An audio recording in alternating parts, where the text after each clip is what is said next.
what is the difference between the mindset of the wealthy, the rich, and the poor? Okay, so now I love the way you have divided them into three, not two, because we could have been saying the rich and the poor.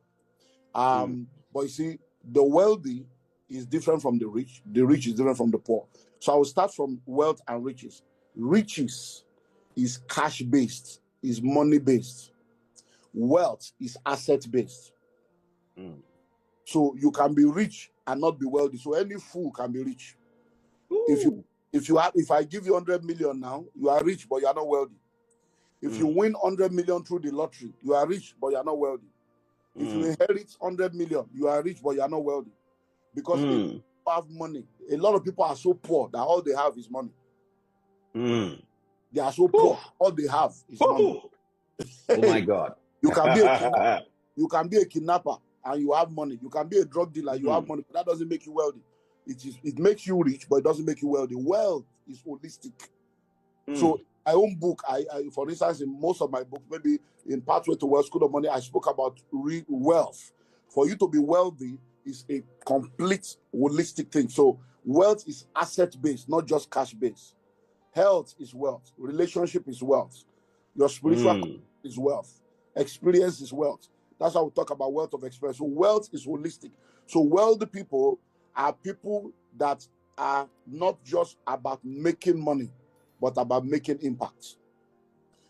Wealthy people are not people that are just about having riches. They are about leaving a legacy and making the world better than the way they met it. So when you are wealth mentality is impact mentality, is legacy mentality, is transformation mentality, is value mentality. But when it comes to the rich people, is about having money to fulfill your purpose, your dreams, and your aspiration. So you just have money so that you can do what needs to be done. And there's nothing wrong in that, but there's a higher dimension than just being rich. But when it comes to the poor, we begin by defining poor, P-O-O-R, as passing over opportunities repeatedly. So the poor are people that pass over opportunities repeatedly, and the first opportunity they pass by is the opportunity to learn. Poor people are not willing to learn. They want to get something for nothing. They have the delusion of grandeur. They want to have returns without investment. So you see a poor man, they are asking you for money, you give them a book, they say, it's a book I go chop. Because as far as they are concerned, they don't understand. You see, when you put a bunch of banana and $1 million on the table in front of a monkey, the monkey will choose the banana always. Because the monkey is not aware that if he chooses money, he can buy banana. And he can own. So when you see poor people, can own a banana plantation.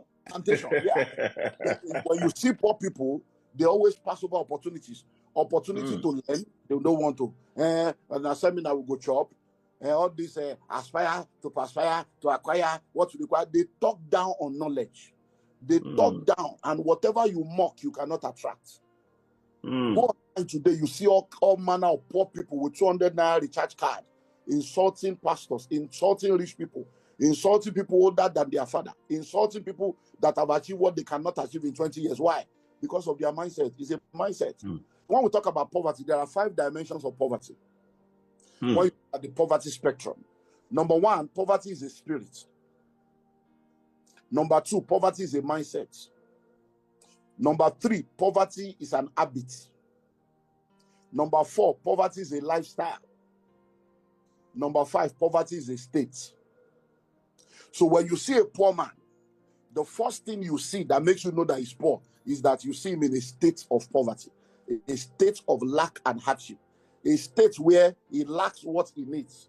You see it from his dressing, you see it from his speech, you see it from does he have money, does he have car, does he have so. It's the state of poverty you see first. But behind that state of poverty, there are many things that produce that state. But if that poor man shows up in the church, because I'm a pastor, I've been in ministry now 35 years, full-time ministry, been in church 37 years. I have discovered religion is more dangerous than the devil. Religion has caused more trouble for people than the devil himself. Christianity is not a religion, it's a relationship with your creator. When you practice Christianity as a religion, you are going to be a pawn in the hands of charlatans. When you practice Christianity as a religion, you are going to be a victim of the myopic, inexperienced, inexposed, limited worldview of the person you are listening to. So, oh my God, a poor man shows up in church and he meets with a pastor that is a religious pastor. They will tell him that the reason why he's poor is because there is a devil, there is a spirit, there is an altar of his father's house, there is a village people troubling him, even though the guy is useless and unproductive and is not offering anything. They will now tell him that they need to deliver him from poverty, and they will fast and pray and cast out the devil and all those stuff. So what happens is that they are now going to the spirits. But guess what? You saw the state of poverty. You went to the spirit of poverty. Okay, now after removing the spirits, what else? Now you like that the spirit of poverty has been dealt with, but the mindset of poverty is still there. The habit of poverty is still there, and the lifestyle of poverty is still there. So the real problem of poor people is poverty mindset. So poverty is more of a mindset than a state of life. Oh my God. You have 100 million and still be poor because of poverty mentality, and the money will reduce. Look at the Jumoke money bread. Look at her story, and God is going to give her a second chance because God is a good God. Amen. But there are people like her that has won lottery, won money. They got money that they did not have the capacity to handle. Because any money you don't have the wisdom to make, you will not have the wisdom to manage it. Oof. Any money you don't have the wisdom to make, you won't have the wisdom to manage. That's why people win lottery and they remain poor. So poverty is those dimensions. So we need to now deal with poverty mentality. But you see, the spirit of poverty can be cast out with one prayer. But the mindset of poverty takes a lifetime to be eradicated. You have to continue to learn, unlearn, relearn, and go through. So it is that process of becoming that people don't want to go through. They don't want to go through that process. So that virus is still there.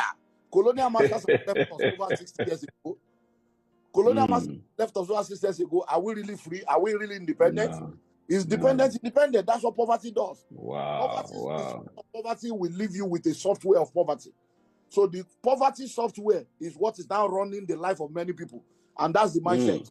So even if you give them money, they will waste it on useless things to try to people that don't love them, to try to, have a good name before people. Some people have what we call approval addiction. They want to be in the good book of everybody, whereas they are just suffering and smiling. So my God. Lot, my brother, is a lot. It's deep.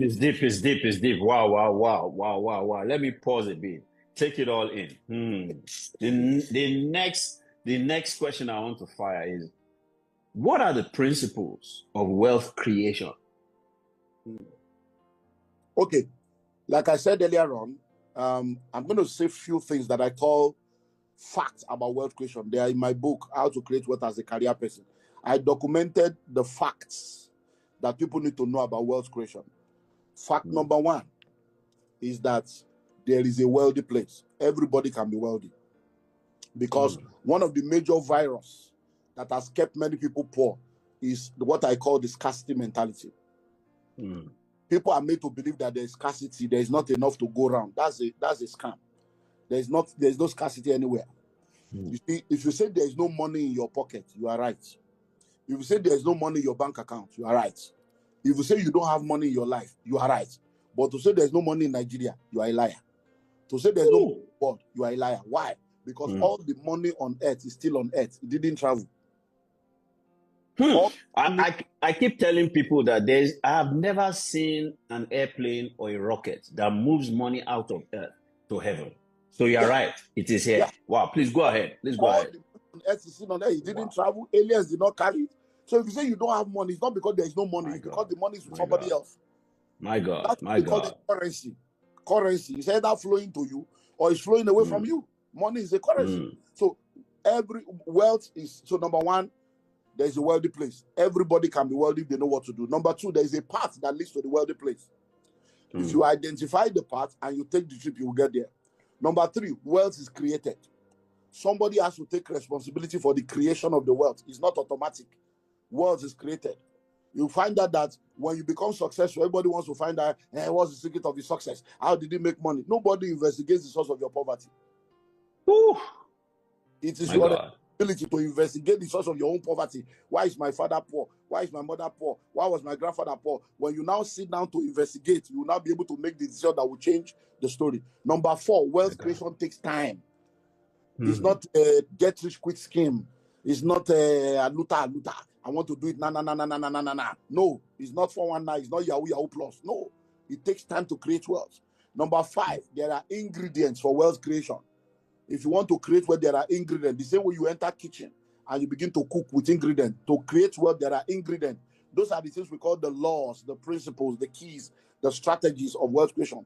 Number 6, there are vehicles for wealth creation that will take you from one place to the other. So all these and many more are what we call the different things that I call the fact about wealth creation. But if you now want to be wealthy, there are now laws of wealth creation. And then there are there are laws and there are laws of wealth creation, and then there are vehicles of wealth creation. Thank you for taking time to watch this video. We believe you've learned something of great value. On this channel, we share videos on finances and wealth creation from biblical perspective. You can find more similar videos on this channel. If you enjoyed this video, please like, share, and subscribe. Let us know what you've learned in the comments section.